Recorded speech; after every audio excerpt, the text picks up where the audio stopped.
नमस्कार दोस्तों, आप सबों का मैं स्वागत करता हूं आप सबके अपने यही यूट्यूब चैनल एडोस्थली पर। आज 30/5/2025 को बीपीएससी के द्वारा दो ही नई गवर्नमेंट वैकेंसीज़ का अपडेट आ गया है। एक आपकी वैकेंसी है 71st बीपीएससी की और दूसरी जो वैकेंसी लाई गई है वो है जिला सांख्यिकी पदाधिकारी या फिर सहायक निदेशक के पदों पर यह वैकेंसी का एडवर्टीजमेंट जारी कर दिया गया है बीपीएससी के द्वारा। कुल 47 सीट्स पे वैकेंसी लाई गई है। ये भी ग्रुप बी का पद है, आपका गैजेटेड पद है। तो चलिए हम आगे बढ़ते हैं। इस वैकेंसी के डिटेल्ड जो चीज़ें आपको जाननी चाहिए उन सारी चीज़ों पे मैं आपके साथ डिस्कस करूंगा। वीडियो को आप अंत तक ज़रूर देखें और अगर आप चैनल पे नए हैं तो चैनल को सब्सक्राइब अवश्य कर लें ताकि आपको आगामी समय में भी जो लेटेस्ट गवर्नमेंट वैकेंसीज आती है उसका अपडेट्स मिल सके। जहाँ तक इस वैकेंसी की बात रही तो जैसा मैंने बताया कुल 47 सीट्स पे ये वैकेंसी लाई गई है। इसमें 16 सीट्स महिलाओं के लिए रिजर्व्ड है, अनारक्षित के लिए 19 सीट, आर्थिक रूप से कमजोर वर्ग के लिए 5, अनुसूचित जाति के लिए 7, अनुसूचित जनजाति के लिए कोई सीट्स नहीं है, ना ही मेल कैटेगरी में ना ही फीमेल कैटेगरी में। अत्यंत पिछड़ा वर्ग 9, पिछड़ा वर्ग 6 और पिछड़े वर्ग की महिलाओं के लिए 1 सीट आई है। तो कुल मिलाकर 47 सीट्स पे ये वैकेंसी लाई गई है। तो इसका सैलरी स्ट्रक्चर जो वो लेवल 9 का सैलरी आपका 53,100 से 1,67,800 रुपये तक आपका ये सैलरी रेंज करेगा। तो इस बेसिक जो आपकी स्टार्ट होगी वो होगी 53,100 रुपये से। इसके अलावा आपको DA, HRA, transport allowance, medical allowance, ये सारी चीज़ें जोड़ के आपकी सैलरी जो है वो लगभग 1 लाख रुपए के करीब बनेगी। इसमें जो एजुकेशनल क्वालिफिकेशन रखा गया है, इसमें जो बच्चे जिनकी मास्टर डिग्री है आपकी मैथमेटिक्स में या स्टैटिस्टिक्स में या फिर इकोनॉमिक्स में, वही इसमें फॉर्म भर सकते हैं। तो आप समझ गए, इसमें पीजी की डिग्री होनी चाहिए मैथमेटिक्स में, स्टैटिस्टिक्स में या फिर इकोनॉमिक्स में, तभी आप फॉर्म इसमें आप भर सकते हैं।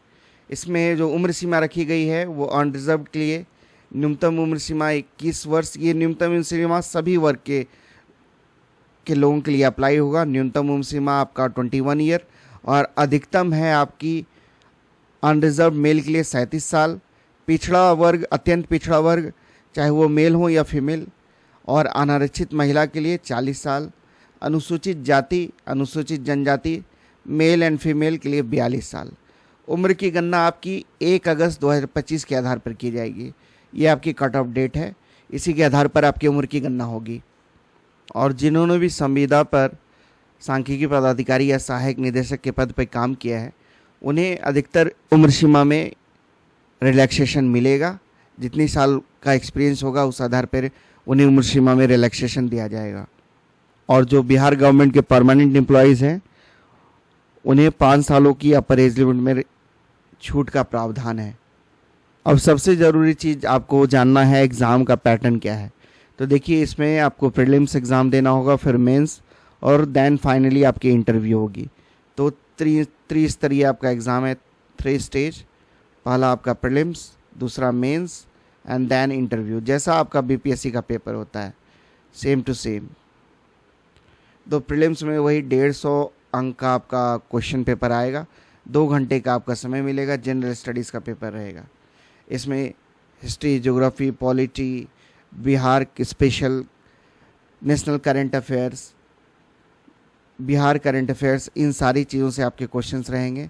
रीजनिंग और मैथ्स के भी प्रश्न आपके इसमें पूछे जाएंगे। मिनिमम क्वालिफाइंग मार्क्स भी है प्रीलिम्स में, 40% रखा गया है अनारक्षित वर्ग के लिए, पिछड़ा वर्ग के लिए 36.5%, अत्यंत पिछड़ा वर्ग के लिए 34%, अनुसूचित जाति और जनजाति महिलाएं या फिर दिव्यांग अभ्यर्थियों के लिए 32% न्यूनतम अर्हतांक प्राप्त करना अनिवार्य है।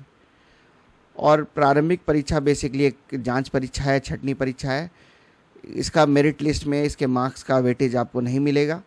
तो जो टोटल सीट्स हैं आपकी 47, इसके 10 टाइम्स बच्चों को आपका 470 बच्चों को आपको मेंस एग्ज़ाम में बुलाया जाएगा।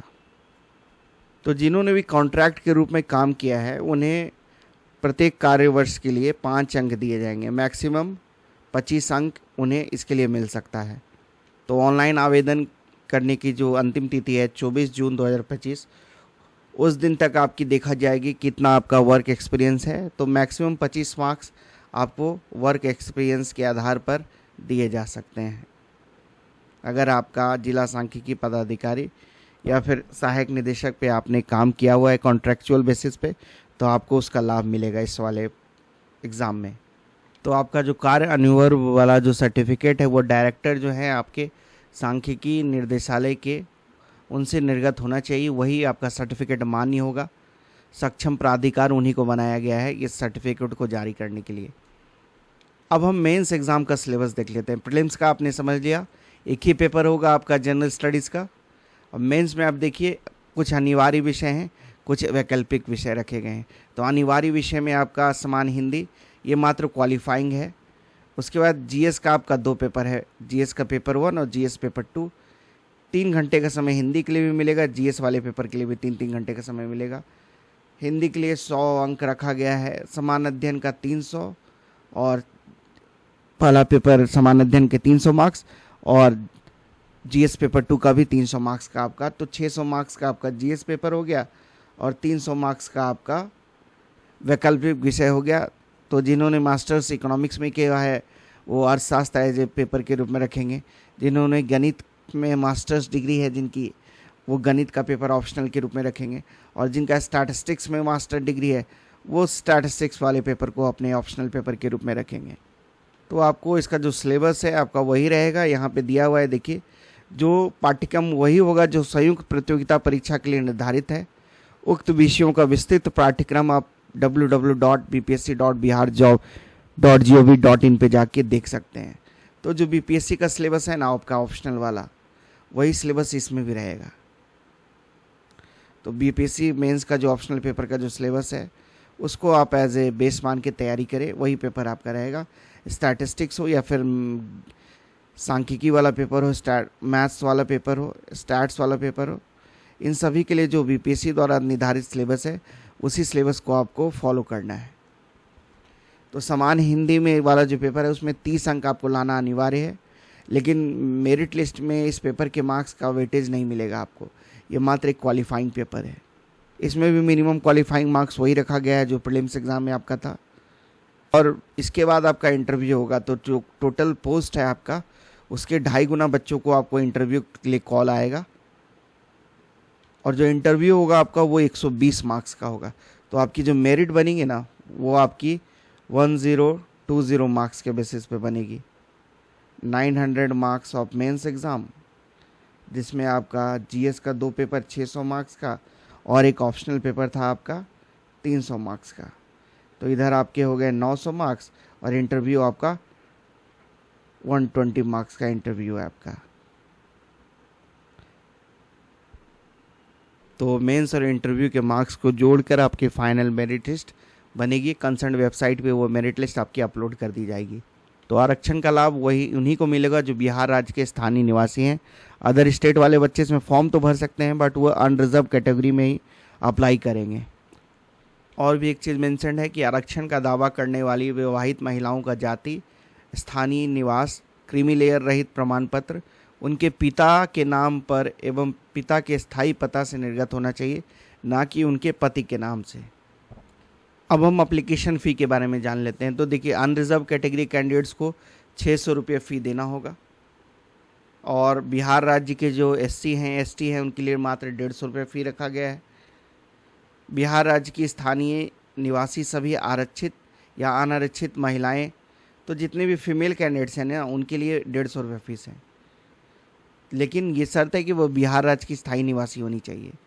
और जितने भी पर्सन्स विद बेंचमार्क डिसेबिलिटीज़ वाले कैंडिडेट हैं उनके लिए जो एप्लीकेशन फ़ी है वो भी 150 रुपये रखा गया है। और बाकी अदर स्टेट वाले बच्चों के लिए एप्लीकेशन फ़ी है 600 रुपये।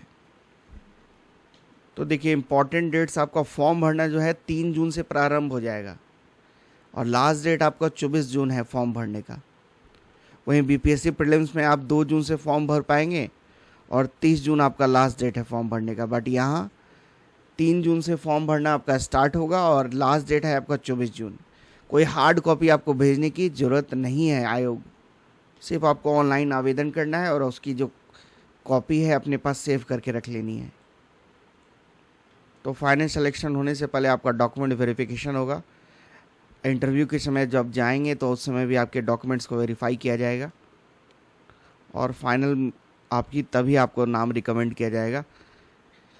देखिए, प्रीलिम्स हो गया ना आपका, उसके बाद मेंस हो गया, फिर आपका इंटरव्यू हो गया। इसके बाद आपको डीवी के लिए बुलाया जाएगा, डॉक्यूमेंट वेरिफिकेशन के लिए। मेडिकल सर्टिफिकेट आपको प्रस्तुत करना होगा सिविल सर्जन से ज्वाइनिंग के समय। डीवी मोस्ट प्रोबेबली वो आपका इंटरव्यू के समय ही चेक कर लेंगे सारा पेपर्स। तो ये बहुत ही अच्छी वैकेंसी आई है। देखिए, इकोनॉमिक्स ऑप्शनल वाले बच्चों को फिर से एक नया मौका मिला है। असिस्टेंट रेवेन्यू एंड अकाउंट्स अफसर वाले के लिए का भी फॉर्म आने वाला है बीपीएससी के द्वारा, उसमें भी इकोनॉमिक्स के बच्चों को एक मौका है। तो इकोनॉमिक्स, स्टैट्स और मैथ्स वाले बच्चों को लिए फॉर्म लाया गया है। तो जिनका भी मास्टर डिग्री है इसमें वो अप्लाई करें। लेवल 9 का आपका एसडीएम वाला आपका पे स्केल है, ये भी राजपत्रित पद है आपका। और असिस्टेंट डायरेक्टर से आप फिर प्रमोट होके डिप्टी डायरेक्टर। देखिए, असिस्टेंट डायरेक्टर का जो पद है ना, ये आप समझ लीजिए, ये निर्देशालय स्तर पे अगर आप काम करेंगे तो आपको असिस्टेंट डायरेक्टर का पद मिलेगा, डायरेक्टरेट लेवल पे, मतलब हेडक्वार्टर पोस्टिंग जिसकी कहते हैं। और अगर जिला लेवल पे आप काम कीजिएगा तो इस पद का नाम रहेगा जिला सांख्यिकी पदाधिकारी। इसमें आपको वैकल्पिक भी मिलती है, सारी सरकारी सुविधाएं मिलती है, अच्छा खासा आपका पे स्केल है और एक प्रॉपर आपको ऑफिस एस्टेब्लिशमेंट मिलेगा काम करने के लिए। फिर डिप्टी डायरेक्टर के रूप में आप प्रमोट होंगे। उसके बाद आप ज्वाइंट डायरेक्टर, एडिशनल डायरेक्टर तक भी जा सकते हैं। ये डिपेंड करता है कि आप कितना जल्दी आपने सर्विस ज्वाइन कर ली है। तो प्रमोशन के भी इसमें बहुत अच्छे चांसेस हैं। वाइट कॉलर जॉब है, तो सरकार की नीति निर्धारण के लिए ये डिपार्टमेंट का योगदान बहुत ही महत्वपूर्ण है, क्योंकि डाटा कलेक्शंस और उसका मैनिपुलेशन बेसिकली इस डिपार्टमेंट का काम होता है। जन्म प्रमाण पत्र, मृत्यु प्रमाण पत्र, ये सारी चीज़ें भी इस डिपार्टमेंट के द्वारा देखी जाती है। एग्रीकल्चरल सेंसस करवाना हो या फिर रेनफॉल का डाटा कलेक्ट करना हो, ये सारी चीज़ें इस विभाग के द्वारा देखी जाती है। तो जो भी वाइटल स्टैटिस्टिक्स है उसके लिए जिला सांख्यिकी पदाधिकारी जिला लेवल पे जिम्मेदार होता है। तो बेसिक डिटेल्स यही था इस वैकेंसी के बारे में। 24 जून आपकी लास्ट डेट है फॉर्म भरने की। प्रीलिम्स का सिलेबस वही है जो आपका बीपीएससी प्रीलिम्स का सिलेबस है। मेंस में आपका 2 जीएस का पेपर रहेगा, एक आपका हिंदी का पेपर रहेगा और एक ऑप्शनल रहेगा आपका। हिंदी क्वालिफाइंग है, जीएस के वेटेज है 600 मार्क्स का और आपका ऑप्शनल पेपर 300 मार्क्स का है और इंटरव्यू आपका 120 मार्क्स का होगा। तो मेंस और इंटरव्यू के मार्क्स पे आपकी फाइनल मेरिट बनेगी। तो इस वैकेंसी के बारे में बेसिक डिटेल्स आप मुझे यही बताना था। बाकी अगर आपको कोई डाउट है तो आप कमेंट सेक्शन में पूछ सकते हैं और आप हमारे चैनल से जुड़ जाएं। अगर आप नए हैं, चैनल को सब्सक्राइब जरूर कर दें। वीडियो को देखने के लिए आप सबों को धन्यवाद। जय हिंद।